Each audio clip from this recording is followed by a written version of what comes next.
accompagné aussi de 4 axes qui sont importants et qui sont la transdisciplinarité. Le premier axe, c'est évidemment le projet d'architecture et la théorie du projet. Donc c'est comprendre ce qu'ont fait nos confrères, nos consoeurs aussi dans l'histoire et étudier les projets d'architecture emblématiques et puis aussi apprendre à concevoir. Après, il y a un champ qui s'occupe des sciences et des techniques de la construction, donc, qui nous permet d'avoir les notions suffisantes. Et aujourd'hui, ces notions, elles s'axent énormément sur le climat, sur les matériaux qu'on appelle biosourcés, c'est-à-dire qui sont proches de nous et avec lesquels on va pouvoir travailler. Sur la question de la réduction de CO2, etc. Donc on est engagé dans ces grands enjeux climatiques et sociaux. Sociaux parce qu'on parle aussi de sciences humaines. Donc tout ça, c'est des cours, c'est des cours et des TD. Les sciences humaines et histoire de la ville. Et enfin, les arts plastiques, qui sont une discipline aussi à part, qui accompagne le projet. Donc c'est vraiment dessiner, imaginer, etc. Si on résume un petit peu ces 4 champs, moi j'aime dire qu'en fait, ça résume la personnalité d'un architecte avec parfois des notions qui sont plus ou moins fortes chez chacun. Un architecte, il est créatif, il peut être scientifique, il doit être humaniste, et il a aussi quelque chose d'artistique, et il est surtout engagé. De nos jours, un architecte doit être engagé pour répondre justement à tous ces enjeux qui s'ouvrent à nous, qui se présentent à nous et auxquels on doit répondre. Alors, Anne a dit, il y a plein de manières d'être architecte quand on est diplômé. Moi, je vais vous parler plutôt de la première ligne, maître d'œuvre, praticien, c'est-à-dire travailler en agence ou avoir sa propre agence et développer ses propres projets. Même si ce diplôme forme à tous les types d'architectes que vous voyez en dessous, type de métier. Donc, maître d'œuvre, praticien. On l'a dit aussi, il y a 2 types de commandes, mais pas que, ça c'est un peu une simplification. Il y a des commandes publiques, il y en a une qui est un peu emblématique à Marseille, qui n'arrive pas tous les jours, mais c'est le Mucem que vous visiterez peut-être, de Rudy Ricciotti.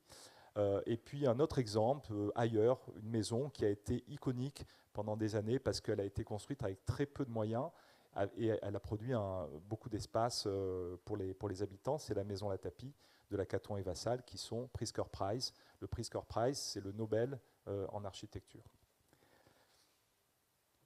Et puis, il y a des commandes qui sont alternatives. Il y a des associations qui œuvrent et qui inventent comme ça une pratique. Ces architectes romains, qui s'appellent Horizontale, ils ont une pratique où ils font eux-mêmes leurs projets de façon très qualitative.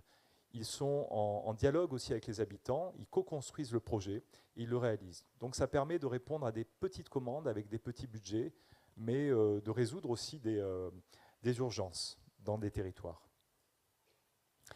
Donc moi j'ai abordé cette notion de projet en essayant de trouver des thématiques et en sachant aussi que le socle commun aujourd'hui de l'architecture, que ce soit des études et de la pratique, c'est vraiment cette notion d'engagement, engagement pour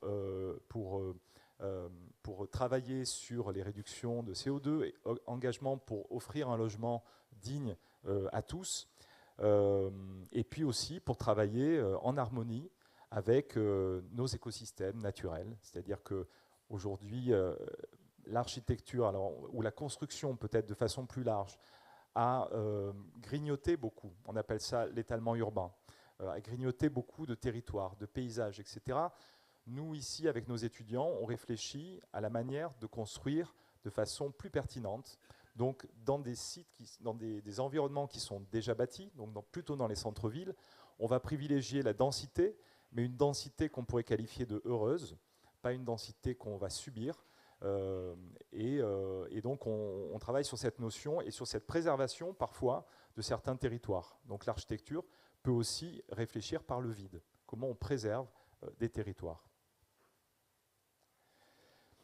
Donc c'est des thématiques comme ça que je vous montre et qui nous permettent d'aborder des sujets qui nous paraissent importants. Les grands ensembles. Les grands ensembles, ça a été, vous le savez, à un moment, ils sont arrivés là parce qu'il y avait une urgence, il fallait loger des gens qui arrivaient. On a trouvé ces moyens très rapides de construire, avec plus ou moins de bonheur. Ce qu'il faut comprendre, c'est que ces grands ensembles, ils sont une mémoire aussi. Ils ont dans leur quartier la mémoire de la vie des gens. Et c'est assez complexe. On s'est aperçu que c'est assez complexe de les démolir. D'abord, c'est un coût, ça pollue, etc. Donc, il y a des solutions aujourd'hui pour les transformer. Là, je vous montre un autre exemple de la Caton et Vassal, qui sont architectes français et qui ont proposé en fait pour réhabiliter d'offrir une loggia, une pièce en plus, en gardant les habitants dans leur logement. Donc les travaux se sont passés à l'extérieur. Ils ont pu bénéficier de cette pièce qui leur manquait. Évidemment, l'aspect du grand ensemble est radicalement changé. Après, il y a des thématiques qui sont aussi par rapport à des typologies de projets. Ici, on parle de verticalité. Donc, bien sûr, c'est un exemple ancien à Bologne. C'est une tour qui montrait vraiment la noblesse des habitants. Aujourd'hui, cette verticalité, elle nous intéresse pour d'autres raisons, mais pour celle de la densité, justement. C'est que si on arrive à monter un petit peu plus dans des centres-villes, on va permettre d'offrir plus de place dans des territoires naturels. L'horizontalité, avec la manière assez élégante dont cette maison en bois vient s'inscrire dans le paysage, comme ça en bordure de lisière. La question de l'échelle, elle est intéressante. Ici, ce qui est assez étonnant, c'est qu'on a une double échelle. On a à la fois l'échelle d'un bâtiment, d'un immeuble, mais l'architecte a travaillé comme s'il voulait empiler des maisons individuelles, avec des terrasses et des jardins. Donc, l'avantage, c'est quoi? C'est d'avoir le bénéfice d'une maison, c'est-à-dire qu'on a sa propre terrasse, son propre jardin, sa propre vue, tout le monde est au sud, mais on économise de la place. Et dessous, il y a les parkings, il y a des services, et ça reste un immeuble un peu atypique, c'est vrai. Des matériaux aussi, l'importance des matériaux, c'est le process constructif, c'est le choix des matériaux. Donc aujourd'hui, on essaie de raisonner pour construire de façon engagée sur les questions climatiques, sur les questions de la pollution aussi de ces matériaux. Et la structure participe à cette réflexion. Ici, ce sont des maquettes, comme nos étudiants peuvent les réaliser, mais il s'agit d'un architecte, Christian Keretz, qui met la structure comme beaucoup en avant dans ses projets. Et on a ce sentiment d'habiter la structure. Donc la structure, elle est intéressante parce qu'elle permet de gérer des grandes portées. Donc quand vous avez une grande portée, comme ici, vous avez une liberté d'espace à l'intérieur de vos bâtiments. Et ça, c'est un bâtiment réalisé par Christian Keretz. C'est une école dans laquelle il a empilé tous les programmes. Et le gymnase arrive tout en haut de ce programme. D'autres manières de réfléchir avec les matériaux. Ça, c'est un projet d'anciens étudiants de l'école. C'est l'agence Orma. Ils sont installés en Corse. Et ils voulaient travailler avec les matériaux du site. Donc, ils ont décaissé la terre pour construire leur maison, une partie de la terre. Ils l'ont mélangé à du béton, donc on appelle ça un béton de terre. Et ils ont construit les murs de ce bâtiment qui a un accueil pour un camping. Et l'intérêt finalement de ce travail, c'est vraiment l'inscription du projet dans son site. On a une cohérence de matérialité entre le petit bâtiment, les terres qui sont autour. Après, dans le projet, il y a d'autres choses aussi. Il y a cette relation au paysage, à cette vue sublime sur le golfe d'Ajaccio. D'autres thématiques. Le travail plastique. L'architecte, je le disais, c'est quelqu'un qui est créatif aussi, qui manipule les matières, qui manipule les couleurs. Là, ce sont des architectes grecs, point suprême, qui ont participé au projet de l'école avec NP2F, Marion Bernard et Jacques Lucan. Donc ils font partie de l'équipe et ils manipulent la couleur avec beaucoup d'habileté, beaucoup de malice aussi, parce que là, c'est leur maison et ils avaient contacté des fournisseurs de carreaux, etc., en disant mais donnez-nous vos échantillons, on vous fera de la pub. Donc ce mélange en fait d'échantillons récupérés chez les fournisseurs leur a permis de travailler sur ce chouette projet. Encore d'anciens étudiants de l'école, donc l'agence Combas, qui sont installés dans la région, et là qui ont fait le pari de construire en terre crue. Donc ce bâtiment est en terre crue, c'est un centre médical, donc il y a tout un process pour que tout ça fonctionne, tout ça tienne. C'est ce sont aujourd'hui un intérêt qu'on a pour ces matériaux anciens qu'on essaie de mettre à jour, parce qu'aujourd'hui les normes ont évolué, les réglementations, donc il faut que tout ça soit visé par ce qu'on appelle des contrôleurs techniques, etc., des bureaux d'études. Et bon, voilà. Donc c'est un challenge, mais ça a énormément d'intérêt parce que ça permet de travailler vraiment avec les matériaux du site. Un sujet dont vous entendrez parler aussi, c'est le réemploi. Le réemploi, vous le connaissez à travers, par exemple, les fripes pour les vêtements, etc. Ben, nous aussi, dans nos filières d'architecture et de bâtiment, on essaye de plus en plus de réemployer des matériaux. Alors, soit on réemploie ces matériaux, on les transforme, etc., soit on les réemploie de façon assez littérale.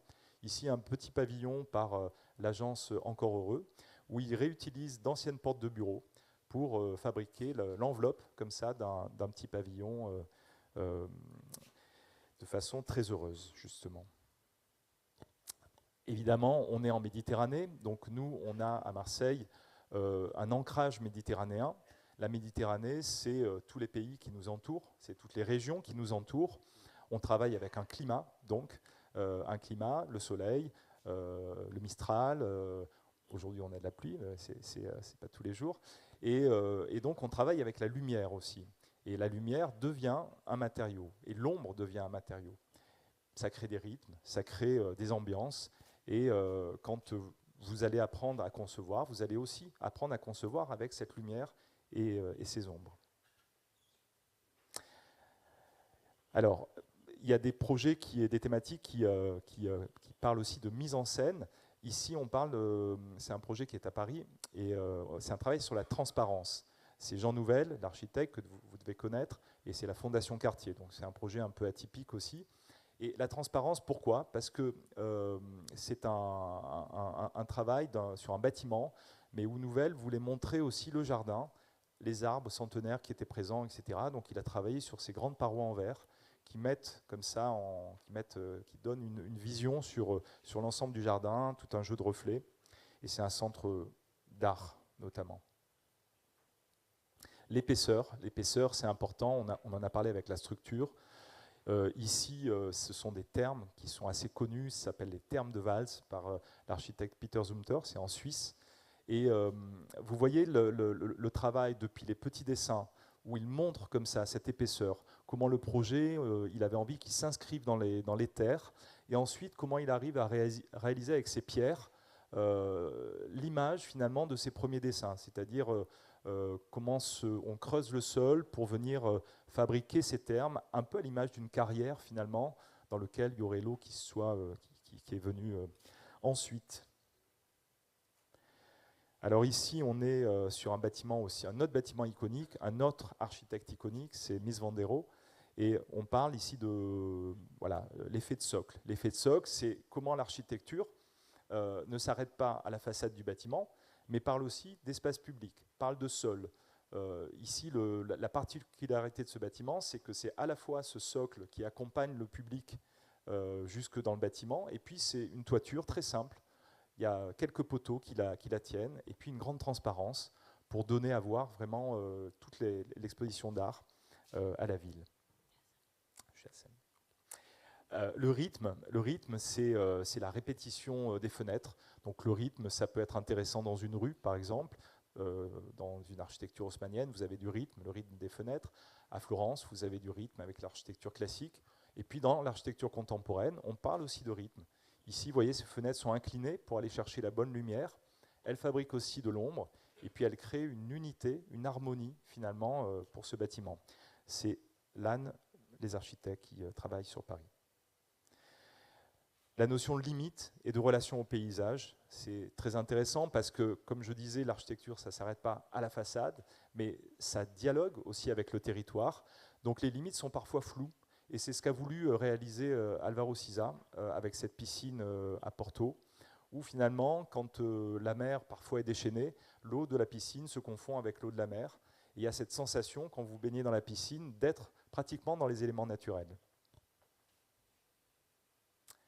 La topographie, on a souvent dans nos régions une forte topographie, donc comment inscrire de façon délicate, avec suffisamment d'équilibre, un bâtiment dans sa topographie. Ici, c'est un architecte portugais, encore une fois, Soto de Moura, qui inscrit son bâtiment dans un effet de restanque. Les restanques, vous savez, on appelle ça les bancas aussi en Provence, c'est ces gradins comme ça qui structurent un territoire, souvent pour le planter d'arbres fruitiers ou de vignes. Les notions de programme et d'usage. Alors, j'ai pris comme référence notre école, donc l'IMVT. Pourquoi? Parce que les architectes ont voulu donner une part belle aux distributions. Pourquoi, vous me direz? Parce que les distributions, c'est aussi les endroits où on se rencontre, où on va échanger, où on va sortir des tables et travailler. À la fois, ces distributions, elles desservent les différents programmes qui sont utiles, les ateliers, la bibliothèque, l'administration, etc. Mais elles permettent aussi des espaces d'appropriation. Et dans un programme, et notamment dans le Sud, c'est extrêmement important. Il arrive qu'on travaille avec nos étudiants dehors, on sort une table et qu'on puisse... il y a la place pour ça. Donc l'école, on l'apprécie pour cette raison particulièrement. La flexibilité d'un espace. Ce qu'on apprend aussi à l'école, c'est que quand on construit un bâtiment, on essaie d'imaginer plusieurs usages. Christelle Filotico, qui travaille à Marseille, on est sur la friche de la Belle de Mai ici, qui est un projet de Mathieu Potvin, donc à la Belle de Mai, vous connaissez sûrement. Et le parking, il a été commandé comme un parking pour garer des voitures. Et Christelle a pensé à d'autres choses. Elle s'est dit, tiens, mais quand il n'y a pas de voiture, ou si on enlevait les voitures, ce parking peut devenir aussi une grande scène, de grands gradins sur lesquels on peut s'installer pour voir un spectacle. Donc on est dans un lieu de création, à la friche, et cette flexibilité, elle est géniale parce qu'elle permet plein de situations festives différentes de son programme. J'arrive à la fin de ma présentation pratiquement. La transformation ou la réversibilité, donc ça c'est un projet qu'on a travaillé à l'agence, dans un bâtiment que je connaissais bien parce que c'est l'ancien restaurant universitaire de Marseille, de Lumini, où je mangeais quand j'étais étudiant. On mangeait très mal d'ailleurs. Et ce bâtiment, on nous a proposé, on a gagné le concours pour sa transformation. Donc nous, on a choisi en fait de garder cette forme un peu iconique d'hexagone, de l'envelopper parce qu'on l'a ouvert généreusement sur le paysage et puis on protège avec ces brise-soleil du soleil. Et on l'a ouvert à l'intérieur pour amener plus de lumière. On lui a redonné un rapport au sol avec ces gradins qui sont aussi des espaces d'appropriation où là on peut faire du sport par exemple, et où on peut travailler aussi avec ces salles extérieures. Et voilà, donc cette flexibilité, cette transformation, par contre, elle est le devenir aussi de l'architecture demain, de savoir transformer nos bâtiments. Je finis avec ces deux exemples de travaux d'étudiants, de PFE, donc de diplôme. On a travaillé sur la ville de Naples avec nos étudiantes et ici, elles ont réinvesti d'anciens bâtiments patrimoniaux pour imaginer des lieux de travail, de culture, etc., dans des anciens bâtiments en ruine de la ville. Donc il y a un travail sur des ossatures bois, sur des structures bois qui permettent de s'immiscer comme ça dans la ruine, de la tenir aussi, de servir pour la conforter, et puis d'investir des espaces voilà, de façon libre et autrement. Et je passe la parole à Delphine.